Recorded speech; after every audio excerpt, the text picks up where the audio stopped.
Hi guys, welcome back with me again in this channel. On today's tutorial, I'm going to show you how you can get unlimited friend requests on Facebook.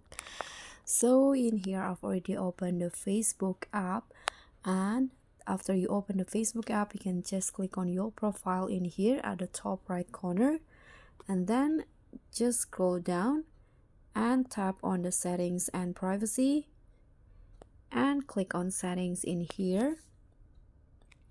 Scroll down again under the audience and visibility. You can see how people find and contact you. So just tap on that options. And in here, there will be this at the top, your friends.